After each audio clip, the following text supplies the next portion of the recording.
Bismillahirrahmanirrahim. Assalamualaikum warahmatullahi wabarakatuh.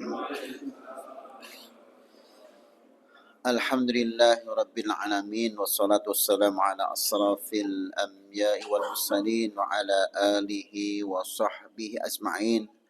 Wa qala Allah ta'ala subhanalladzi asra bi'abdihi laylan minal masjidil haram ilal masjidil aqsa alladzi barakna hawlah linuriyahu min ayatina innahu huwas samiul basir.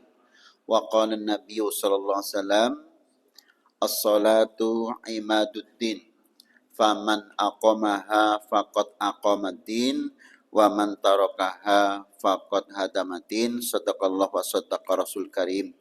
Bapak-bapak, ibu-ibu serta saudara sekalian yang Allah muliakan, pertama, bersyukur kepada Allah atas limpahan nikmat yang Allah berikan kepada kita. Yang kedua, tidak lupa sholawat dan salam semoga tetap tercurah pada Rasul sallallahu alaihi wasallam. Bapak Ibu, kita masih melanjutkan materi tentang Isra dan Mi'raj. Namun yang kita ambil bagian-bagian yang mungkin langsung bisa kita aplikasikan berkaitan dengan pelajaran Isra dan Mi'raj. Satu di antaranya adalah ketika Rasulullah SAW sudah sampai langit yang ketujuh, kemudian ternyata dari 7 itu masih ada 3 tahapan lagi, yaitu yang pertama namanya Sidratil Muntaha, yang kedua namanya Mustawa, dan yang ketiga berarti ke-10 namanya Ars. Kemudian apa yang bisa kita ambil pelajaran dari 3-tiganya? Pertama, di Sidratil Muntaha ada sebuah pohon besar di situ. Kemudian Rasul diperlihatkan tentang surga dan neraka. Itulah Rasul, walaupun beliau masih hidup, sudah diperlihatkan surga dan neraka. Sementara umat manusia baru akan diperlihatkan besok ketika sudah dikubur. Calon penghuni neraka beserta isinya sudah diperlihatkan pagi dan sore hari, dan setiap hari tidak diperlihatkan tentang surga karena calon penghuni neraka. Sebaliknya, calon penghuni surga pagi dan sore hari akan diperlihatkan surga yang akan ditempati beserta fasilitas yang ada, kenikmatan yang ada. Yang di dunia kita sudah disampaikan mala ainun ra'at wala udhunun sami'at wala khatar ala qalbin basar. Manusia belum pernah melihatnya, telinga manusia belum pernah mendengarkan indahnya suara surga, bahkan terdetik saja belum karena masih disembunyikan. Lah itu akan diperlihatkan ketika sudah di kuburan untuk calon khusus penghuni surga. Sementara neraka tiap hari tidak diperlihatkan karena calon penghuni surga bukan penghuni neraka. Sehingga di kuburan inilah orang sudah merasakan gembira bagi calon penghuni surga dan sudah merasa susah ketika calon penghuni neraka karena tiap hari yang dilibatkan neraka pada calon penghuni neraka. Sementara Nabi di dunia ketika peristiwa Isra dan Mi'raj sudah diperlihatkan, bahkan Nabi ketika menjelang meninggal dunia sudah diperlihatkan tentang surga yang akan ditempati. Ini perbedaan manusia biasa dengan Rasulullah SAW. Kemudian yang keduanya, berarti yang ke-9-nya, yaitu namanya Mustawa. Disinilah amal baik dan buruk kita yang sudah dicatat oleh Raqib dan Atid disimpan. Maka di Mustawa itulah tempat penyimpanan buku amal harian panjenengan kula. Jadi buku harian, agenda harian amal itu sudah dicatat, kemudian disimpan di Mustawa.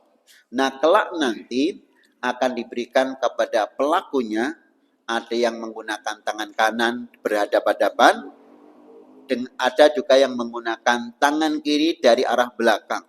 Dari sisi inilah sudah menunjukkan wa amman utiya kitabahu biyamini fasaufa yuhasabu hisaban yasira. Adapun orang yang akan diberikan buku catatan amalnya dengan tangan kanannya berhadapan-hadapan, dia akan dihisab di padang mahsyar dihitung dan ditimbang amalnya dengan mudah. Sementara orang-orang yang diberikan buku catatan amalnya dari belakangnya, fasaufa yad'u thubura wa yasla sa'ira, maka sudah yang jelas dia itu calon penghuni neraka, yang neraka itu sudah menyala-nyala. Oleh sebab itu dari kanan dan kiri ini sudah bisa menunjukkan orang baik dan orang buruk. Maka ketika Adam alaihissalam menengok ke arah kanan, Adam tertawa gembira ria. Ketika Adam menoleh ke arah kiri, Adam susah dan menangis. Maka Rasulullah pun bertanya, "Fima ya Jibril, mengapa ya Jibril seperti itu?" Karena umat Nabi Adam yang di sebelah kanan orang-orang baik, calon penghuni surga. Sementara umat Nabi Adam di sebelah kiri orang-orang buruk, orang-orang jelek dan calon penghuni neraka. Itulah mengapa Adam menangis ketika Rasulullah SAW naik pada langit yang pertama ketika peristiwa Mi'raj. Nah, dari kanan kiri kanan inilah kami mencoba untuk mencari referen dan sumber hukum berkaitan dengan urusan kanan. Baik, memang kebanyakan ini dari hadis-hadis Rasul SAW, dan ini insya Allah aplikatif agar kita bisa mengamalkan urusan kanan kiri ini, karena kanan menunjukkan kebaikan, sementara kiri menunjukkan keburukan, setidaknya adalah dimakruhkan. Yang pertama, hadis bersumber dari Aisyah radhiyallahu anha, dan hadis ini muttafaqun alaih. Kana Nabi yujibuhu tayammun fi tana'ulihi wa tarajjulihi wa tuhurihi wa fi sya'ni kulihi. Adalah Nabi memulai sesuatu dengan kanan dalam mengenakan sandal, menyisir rambut, bersuci, dan dalam segala urusannya. Memulai dari arah kanan. Satu, tana'ulihi, yaitu memakai sandal, sepatu, dan sebagainya. Monggo, ini sangat mudah untuk kita tiru agar kita senantiasa menjadi ashabul maimanah dan nanti masuk surga. Sandal, sepatu, kita punya kanan, punya kiri, maka mulailah untuk masukkan kaos kaki kita dengan kanan dulu, baru kiri. Masukkanlah kaki kita ke sandal, ke sepatu kanan dulu, baru kiri. Termasuk yang kedua adalah tarajjulihi, sisir. Jadi ternyata menyisir itu ada sunnahnya dari arah kanan dulu. Nah, lah kanan, baru kiri. Atau bahkan penjaringan pulau, ingkang mungkin rambutnya panjang untuk tidak dikebelakangkan, tapi mau ke apa namanya? Niki sunnahnya kita tetap di kini kan, kanan, bukan di kiri. Coba umpama kiri kita tetap rada angel. Kita tetap gampang ke kanan. Yang untuk urusan rambut, maka menyisir rambut juga sunnahnya sebelah kanan dulu, baru sebelah kiri. Ini hanya urusan gampang menyisir rambut, termasuk bersuci. Kita punya dua tangan, tangan kanan dulu, mungkin telapak tak dulu sebelum tangan, ya telapak tangan dulu baru telapak kiri, kemudian tangan kanan baru tangan kiri, termasuk nanti ketika sudah selesai wudhu paling akhir yaitu kaki, maka kaki kanan dulu baru kaki kiri. Ini ternyata 3 amalan, yaitu memakai sendal, kemudian menyisir, dan bersuci. Hadis nomor 2, kanat yatu Rasulillah al-yumna lituhurihi wa ta'amihi wa kanat yadul yusra li khilaihi wa makana min adha. Dari Aisyah radhiyallahu anha bahwa tangan kanan Rasul dipergunakan dalam bersuci dan makan. Adapun tangan kiri dipakai untuk membersihkan bekas-bekas kotoran dari buang hajat dan perkara yang najis. Maka makan dengan menggunakan tangan kanan, sementara nyuwun ngapunten cebok istinja dengan tangan kiri. Maka untuk urusan makanan yang kita cerna, mungkin juga tidak nyaman ketika kita makan dengan tangan kiri, baru saja kita gunakan untuk istinja. Isih mampu. Masuk mangan panganan isih mampu. Itu jadi nggak nyaman. Apalagi baunya bukan bau bangke atau bau makanan busuk, tapi bau dari arah belakang. Itu kurang nyaman. Maka sekali lagi hadis nomor 2 ini menunjukkan bahwa makan dengan tangan kanan, sementara istinja dibagi dua, baik istinja depan yaitu zakar atau faraj, istinja belakang cebok itu dengan tangan kiri. Nah, monggo untuk nyuwun ngapunten nggih, bapak-bapak ingkang hari ini kadang membersihkan alat kelamin depan masih menggunakan tangan kanannya, mulai dirubah dengan tangan kiri. Ini nggih. Hadis nomor 2.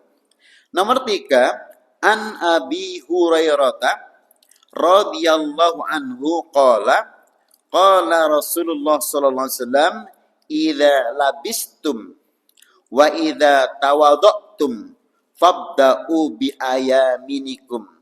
Dari Abu Hurairah, beliau berkata Rasulullah sallallahu alaihi wasallam, idza labistum, apabila kamu memakai pakaian, kaos, baju, jaket, jas, ibu-ibu abaya, celana, apapun. Wa idza tawadhatum, dan yang kedua apabila kamu berwudu, fabda'u bi ayaminikum, mulailah dengan sebelah kanan dulu.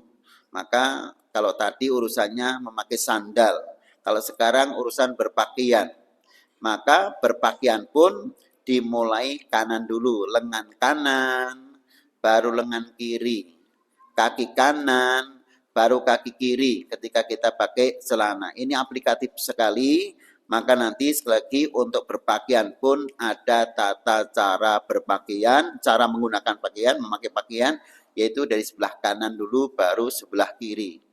Jadi sedetail itu Rasulullah mengajarkan kanan kiri setelah diperlihatkan Jibril alaihissalam kepada Adam. Ternyata Adam itu menangis ketika menengok ke kiri, tapi tertawa girang gembira ketika menengok ke arah kanan. Hadis nomor 4 masih ada hubungan dengan makan minum, tapi ada tambah sedikit. Qala Nabi sallallahu alaihi wasallam, idza akala ahadukum falyakul biyamini wa idza syariba falyasrab biyamini fa inna syaitana yakulu bishimalihi wa yasrabu bishimalihi. Apabila salah seorang dari kalian makan, makanlah dengan tangan kanannya. Apabila minum, minumlah dengan tangan kanannya. Sungguh setan makan dengan tangan kirinya, minum dengan tangan kirinya. Rasul tidak menyamakan antara orang yang makan dengan tangan kiri dengan setan, tetapi Rasul menambahkan saja. Maka bahasanya Rasul halus banget. Berarti kalau kamu makan minum dengan tangan kiri, podo dengan setan. Enggak begitu Rasul mengatakannya, tapi Rasul halus bahasanya. Apabila kamu makan dengan tangan kanan, apabila kamu minum dengan tangan kanan, karena sesungguhnya setan itu makan dan minum dengan tangan kiri. Nah, jadi pembanding saja. Sementara inna syaitana aduwwul lakum, sungguh setan itu musuhmu yang nyata. Dan itu telah menggoda bapak ibu kita, mbah kita, yaitu Adam dan Hawa, ketika beliau masih di surga yang bukan surga besok setelah akhirat, yaitu surga di awal penciptaan dunia ini. Adam dan Hawa langsung dimasukkan ke surga, tapi masih fa'azallahum syaitan, masih terkena godaan setan. Nah, mulai saat itu setan sudah menggoda manusia, dimulai dari Adam dan Hawa. Oleh sebab itu, karena setan itu musuh kita, jangan ikuti langkah-langkah setan. Awalatattakhidu adu walatattakhidu, jangan ikuti, jangan kamu ambil langkah-langkah setan. Ini makan minum.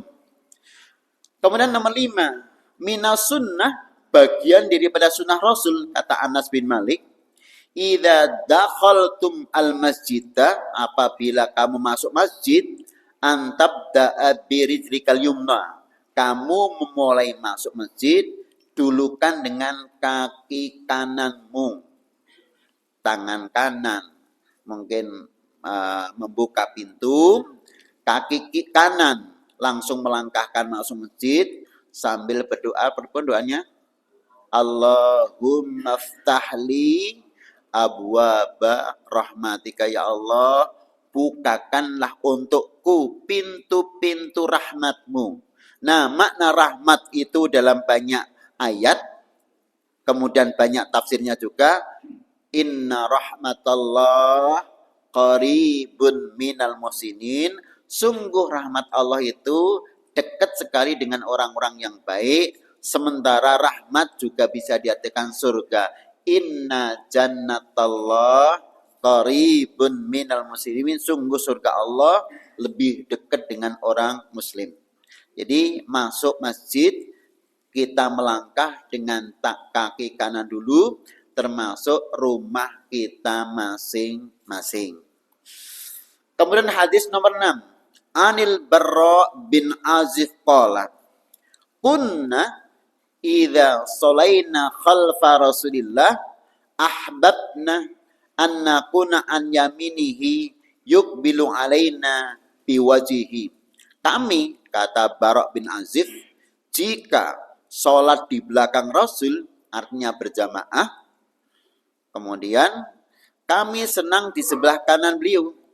Maka kalau sholat hanya berdua, imam di sebelah kiri, makmumnya di sebelah kanan.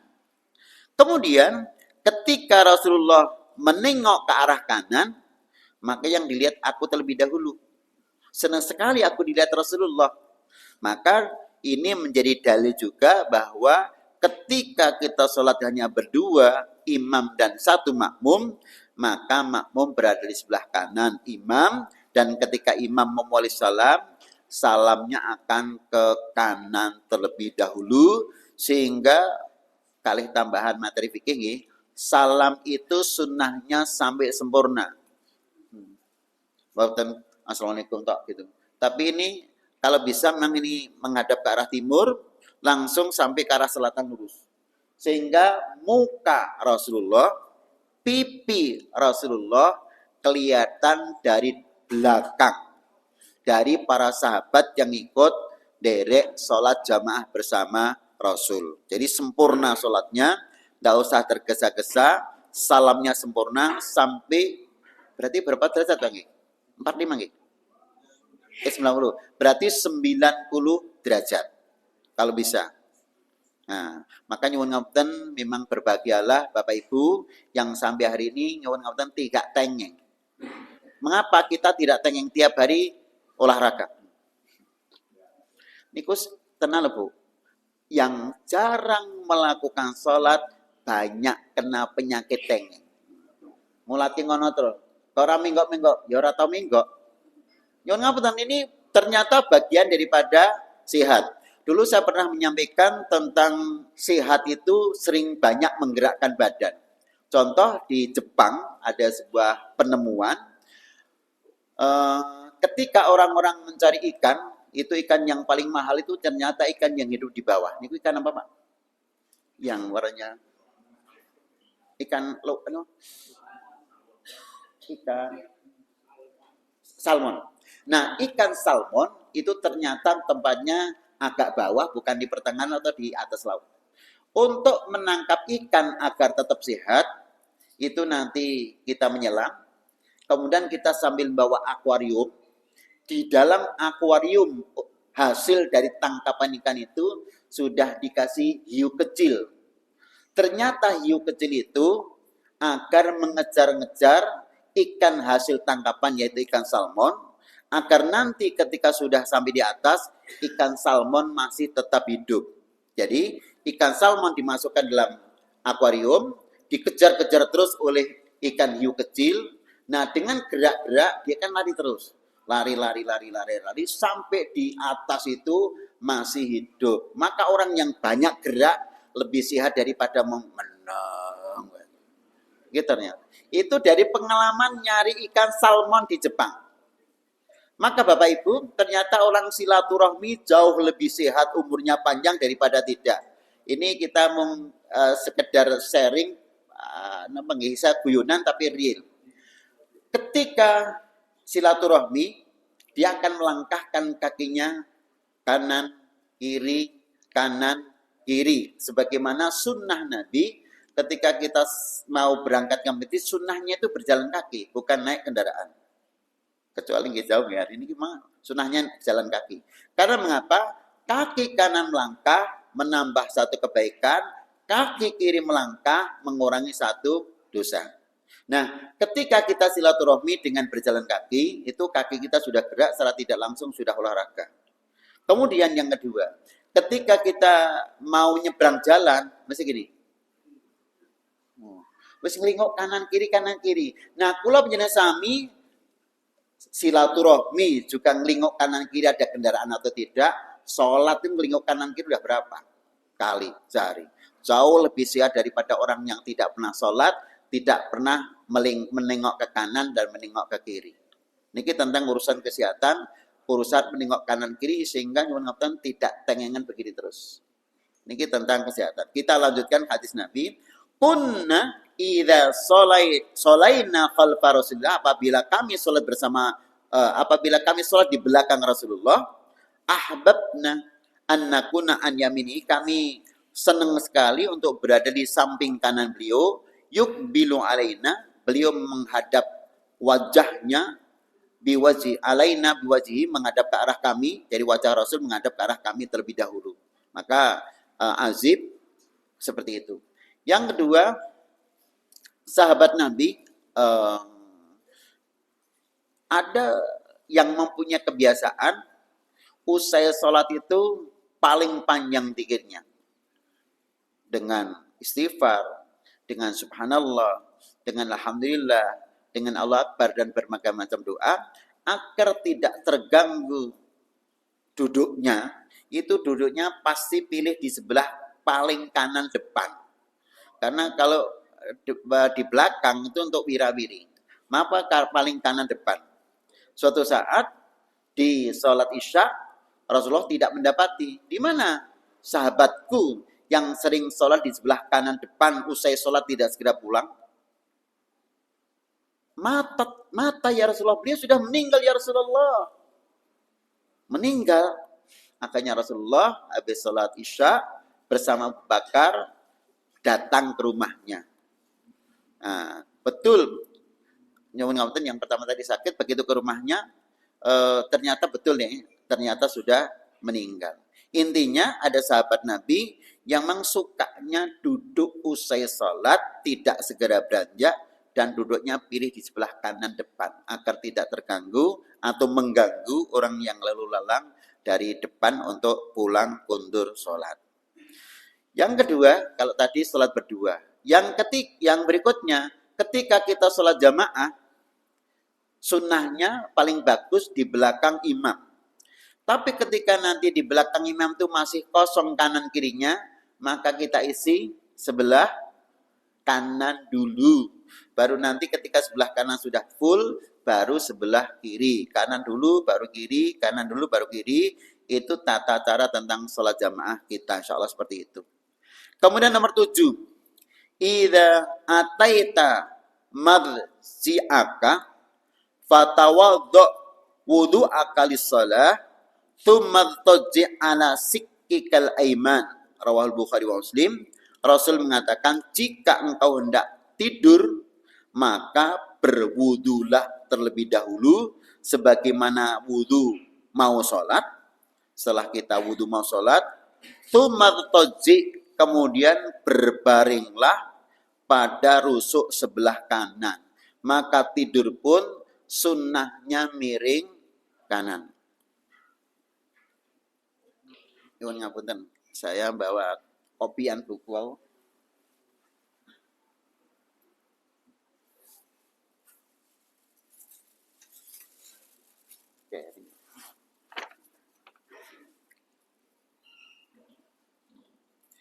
Lajeng kami browsing di internet, adakah secara penelitian dokter tentang tidur miring kanan itu dilihat dari sisi kesehatan. Ada namanya Dr. Helen dari Inggris telah meneliti tentang manfaat tidur sebelah kanan. Dan dia baru tahu ternyata tidur miring kanan itu disunahkan Rasulullah, nabinya orang Islam. Sementara beliau ini sudah sering menyampaikan ke berbagai tempat tentang pentingnya tidur miring ke kanan. Dan ngertinya bahwa itu sunnah Rasul atau yang dilakukan Rasul itu belakangan. Kalau kita kan dibalik nih, bahwa tidur miring kanan itu sunnah Rasul, setelah itu kita baru nyari-nyari apakah sudah ada penelitian dari sisi kesehatan tentang tidur miring kanan. Nah, ada beberapa hal yang disampaikan Dr. Helen, di antaranya manfaat tidur miring kanan. Yang pertama, memberikan waktu istirahat untuk otak sebelah kiri. Jadi otak kita itu dibagi ada dua sisi kanan, sisi kiri. Otak kiri itu lebih kepada analisa, kepada matematik, dan kepada sesuatu yang sifatnya real. Sementara otak kiri itu lebih banyak kepada yang sifatnya intuitif, sifatnya hayal, dan sebagainya.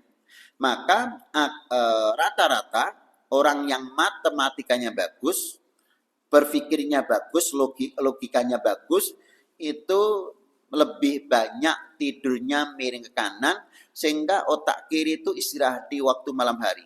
Sehingga pagi hari otak yang sering kita untuk berpikir, sering untuk yang sifatnya logika itu mendapatkan istirahat di malam hari. Ini pertama, sehingga disimpulkan bagi orang yang sering tidur miring kanan, otak kirinya banyak istirahat, sehingga lebih cerdas daripada orang yang sering tidur miring ke kiri. Otak. 2. Posisi tidur miring kanan akan membantu otak kiri dan menyelamatkan diri dari segala resiko atau bahaya akibat lambatnya sirkulasi saat tidur. Contohnya, pengendapan beku darah, lemak, serta penyempitan pembuluh darah. Membantu meningkatkan pengosongan kandung empedu dan pankreas. Jadi Bapak Ibu, di sini ada keterangan bagi para Bapak Ibu yang pernah terkena batu kandung empedu, dimohon untuk memperbanyak tidur miring kanan karena akan mengecilkan batu. Tetapi ketika sudah ada benjolan kecil yang batu di empedu terus miring ke arah kiri, maka batu akan membesar. Padahal batu empedu itu ya lumayan. Nanti menjadi sakitnya sakit hati, sakit apa Pak? Kuning itu sakit apa? Liver. Sakitnya sakit liver. Ini miring kanan, Masya Allah. Yang nomor 4, miring kanan ketika tidur, kinerja jantung tidak akan dibebani oleh organ tubuh lainnya jika tidur dengan posisi miring ke kanan. Jadi jantung jauh lebih sehat daripada miring ke kiri. Maka teman-teman yang mungkin pernah pasang ring jantung barangkali mohon untuk bisa lebih sering tidur miring kanan daripada miring ke kiri. Ini urusannya sampai tingkatan ring jantung loh, Masya Allah. Ini hanya urusan miring turu ya, ada pembahasannya lebih luas, Masya Allah. Berarti sampai dokter ngatakan, Rasul itu hebat banget ya. Apakah Rasul biar itu kelulusan kedokteran ya? Masya Allah nih. Lajeng 5, melancarkan pernapasan. Biasanya orang yang tidur mendengkur,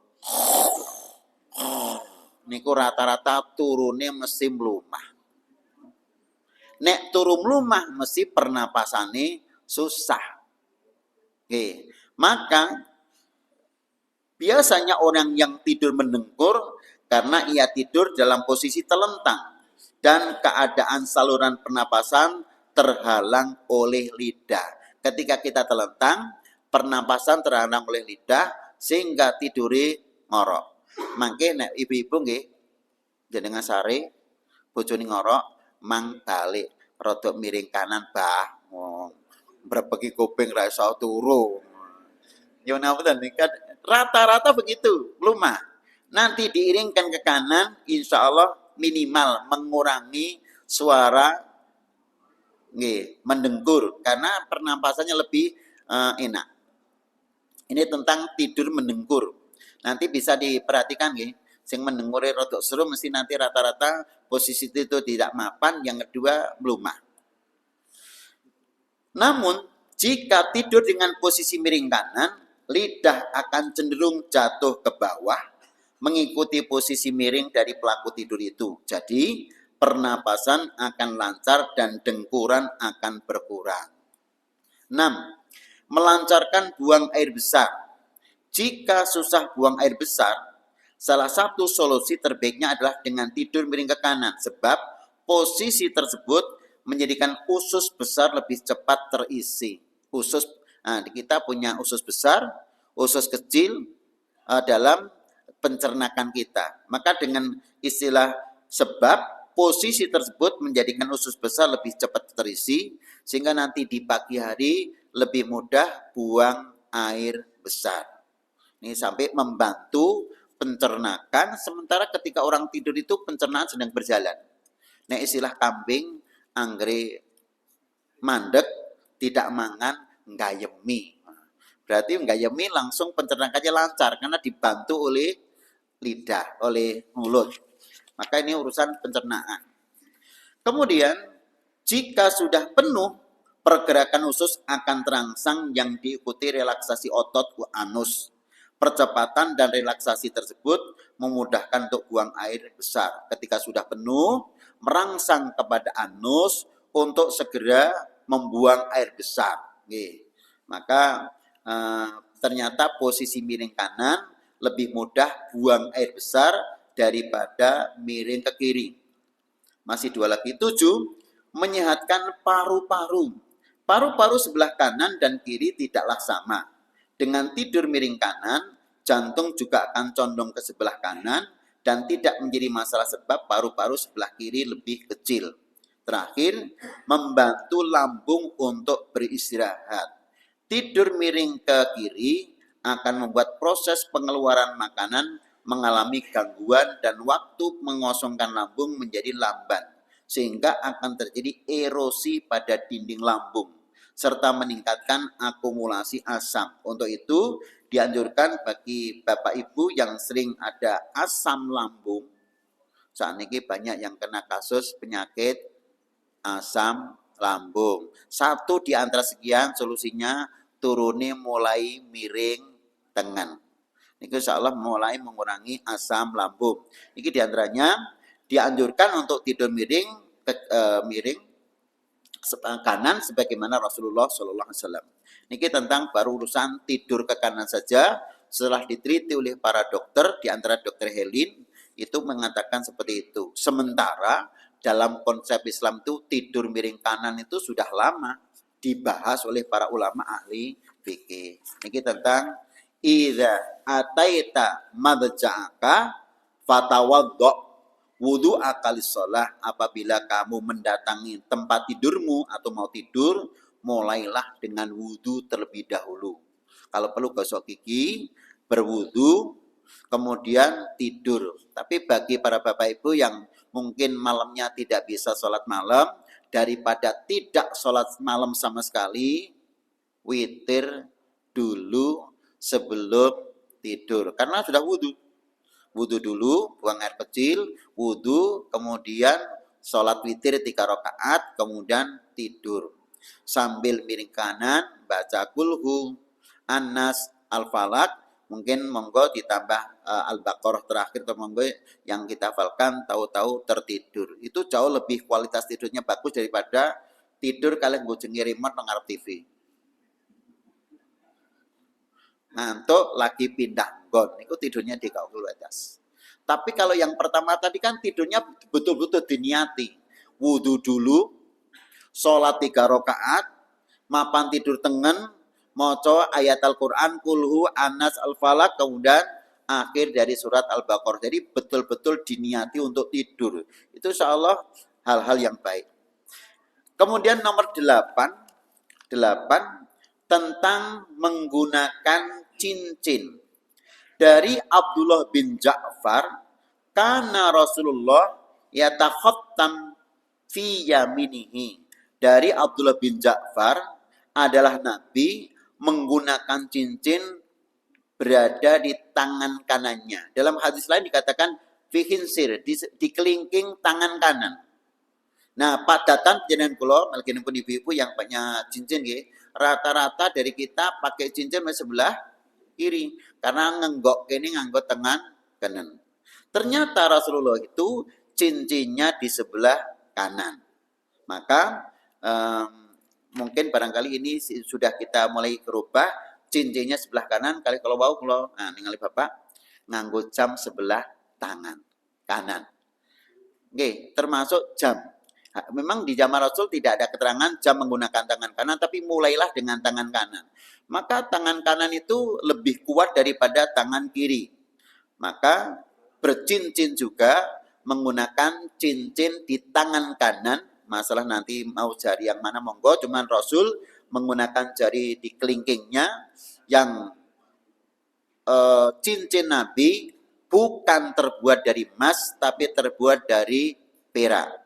Ada tulisan Muhammad Rasulullah. Jadi ada Muhammad Rasulullah, cincin terbuat dari perak, bukan terbuat dari emas. Di sebelah tangan kanannya. Ali bin Abi Thalib juga pernah menyampaikan, An Ali bin Abi Thalib, Anan Nabi yalbasu khatimahu fi yamini, adalah Nabi mengenakan cincinnya di sebelah kanan. Jadi ibu-ibu, kecuali ibu-ibu nggih jenengan menggunakan emas tapi kuping, berarti anting-anting. Nah, anting-anting kan tetap loro Bu nggih. Minimal jenengan memulai menggunakan anting-anting dengan telinga kanan dulu, baru telinga kiri. Tambahan keterangan Bu nggih, kawit bapak-bapak mboten nate nih. Nek jenengan nyusoni anak, kanan dulu baru kiri. Oke. Termasuk karena mulailah dengan kanan dulu baru kiri. Nah, ini ternyata begitu. Urusan kanan kemudian kiri. Kemudian nomor 9, Imam Malik mengatakan wadha'a fihi ala aimanin muqbilan wa dhahir annahuma mustahabani, tentang meletakkan jenazah di dalam kubur. Imam Malik mengatakan dibaringkan ke arah kanan dan menghadap ke arah kiblat. Pendapat yang kuat adalah kedua-duanya hukumnya sunnah, yaitu dibaringkan ke arah kanan, lajeng menghadap ke arah kiblat. Jadi nanti ketika panjenengan kula wonten ingkang pikantuk tugas meletakkan jenazah sambil mengucapkan bismillahi ala millati Rasulillah, kita letakkan jenazahnya, diringkan ke kanan, dihadapkan ke arah kiblat. Baru nanti akan menghadap kiblat itu betul-betul di belakangnya diberi batu. Nah, istilah wong Jawa namanya gelu. Dikasih gelu ben tetap menghadap ke arah kiblat. Jadi urusan meletakkan jenazah saja ada sunnahnya. Bagaimana ketika tidak menghadap ke arah kiblat dan juga tidak miring kanan? Tidak masalah, tapi enggak dapat sunnah Rasul. Sebagaimana Rasul dikubur itu menggunakan karasnya bukan karas yang tengah, tapi karas seperti namanya apa? Di kayak leng apa nih Bu? Landak. Itu disendeki ke barat. Itu hanya karena sahabat Nabi, ada dua model sahabat Nabi ketika menguburkan jenazah menggunakan dua karas atau dua lahat. Nah, yang datang untuk menguburkan Nabi itu terlebih dahulu, sehingga menguburkan seperti itu adalah sunnah sahabat Rasul Sallallahu Alaihi Wasallam. Jadi sekali lagi, kalau mungkin tanahnya sangat memungkinkan, maka teman-teman Pak Kadir yang di Makbaroh Kartosuro, kalau memang memungkinkan ya kita menggunakan leng landak kalau diurubuhkan ke barat. Ketika tidak bisa karena kontur tanahnya tidak memungkinkan, maka dibuat lahat tengah juga boleh. Cuman kalau sama-sama bisa, lebih baik yang leng landak karena itu Nabi dikuburkan seperti itu. Cuman nggih ingkang nate kula aturaken, lah sing kulino duduk kuburan ra tau ngaji, sing ngaji ora gelem duduk kuburan. Nah niku masalah, Pak. Niku teng pundi-pundi ngoten niku lho. Ya Allah, saya memberitahu tentang cara menduduk kuburan, meletakkan jenazah di kuburan, lah sing ngaji ra tau gelem, sing ora ngaji, sing tukang ngeduke jenazah. Lah niki muskilah. Maka nanti panjenengan ingkang sampun tindak ngaji menawi saged paling tidak ikut membantu penguburan jenazah. Ketika tidak bisa memberitahukan kepada yang duduk-duduk kuburan. Nggih. Niki tentang meletakkan. Terakhir tentang mungkin yang banyak dilakukan ini Mas Dimas karena banyak ngurusi haji dan umroh. Tawaf itu Ka'bah di sebelah kiri kita, artinya kita ke kanan. Ke kanan terus berarti ke kanan, kemudian kiri adalah Ka'bah. Artinya itu ke kanan dulu baru ke kiri. Maka mulai dari kanan dulu, dimulai dari Hajar Aswad, berakhir di Hajar Aswad, nanti baru pindah untuk di Makom Ibrahim untuk berdoa di belakang Makom Ibrahim. Terakhir untuk salam sholat.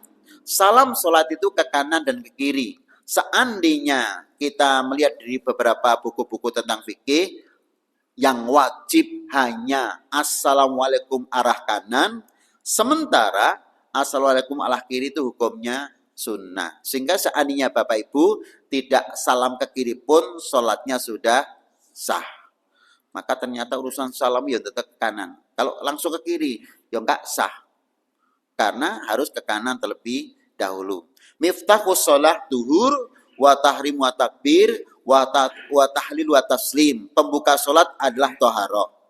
Bersuci dulu. Mungkin wudu atau tayamum atau mandi besar. Yang kedua, yang tahrimuha, yang mengharamkan tidak boleh ngomong selain bacaan sholat, tidak boleh bergerak kecuali gerakan sholat adalah takbiratul ihram. Begitu. Allahu Akbar. Sudah tidak boleh berbicara selain bacaan sholat. Sudah tidak boleh menggerakkan sesuatu selain gerakan sholat. Itu adalah mulai takbiratul ihram Allahu Akbar. Dan ketika sudah Assalamualaikum warahmatullah ke kanan. Ada juga sebagian imam tidak mengeraskan suaranya ketika Assalamualaikum ke arah kiri. Maka seandainya Pak Imam, kok jenengan ke kiri kok tidak mengeraskan suaranya. Kalau nanti jenengan tetap menengok ke arah kiri, tidak mengeraskan suaranya. Kalau nanti makmum mendahului gerakan jenengan pripun, kan makmum jadi tidak baik. Tidak masalah karena memang imam tidak mengeraskan suaranya ke arah kiri sehingga makmum menjadi tidak jelas. Sehingga jenengan tetap mengarah kiri Assalamualaikum pun tidak dipermasalahkan. Maka ingkang baken imam harus Assalamualaikum warahmatullahi ke arah kanan lebih keras daripada kiri karena akan diikuti gerakan atau gerakan makmum agar makmum tidak mendahului gerakan imam. Mekaten bismillah kanan dulu baru kiri, semoga kita digolongkan jadi golongan kanan dan semuanya masuk surga. Masya Allah niki amalan banyak sekali tentang urusan kanan, mulai dari pengurusan jenazah sampai urusan pakai sandal, sisiran, ibu-ibu kalau tambah sisi mimi anak nganggo sing tengen sik lagi kiwa. Untuk materi sekian pundi nunong dalan. Mekaten mugi-mugi manfaat samantenipun. Ini sudah saya kopikan tentang kanan kiri kanan miring kanan tadi kaitan dengan tidur. Subhanaka Allahumma bihamdika asyhadu an la ilaha illa anta astaghfiruka wa atubu ilaik. Wassalamualaikum warahmatullahi wabarakatuh.